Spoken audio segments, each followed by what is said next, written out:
Sarap ng kain mo 'no. Naunahan ako ng ibon, imbes kukunin ko na. Sige, sa'yo na lang 'yan, next time ako naman.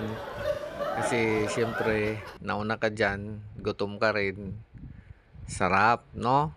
Sige, sa'yo na muna 'yan. Tapos susunod na lang ako para ano, ubusin mo na lang 'yan kasi malapit na ring maubos, eh, oh. Ang galing, oh. Buti ikaw lang mag-isa diyan kumakain, 'di ka man lang nangumbida ng mga kasamahan mo. Ayan, oh. Oo, yun, oh.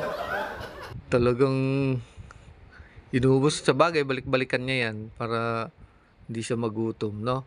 Marami pa namang ibon dito. Minsan yung malalaki dito rin. Yung mga uwak dito rin, eh, hindi ko lang natsambahan. Ano siya, masyadong mailap yung uwak, eh. 'Pag walang tao lang talaga pumupunta. Thanks for watching. Bye.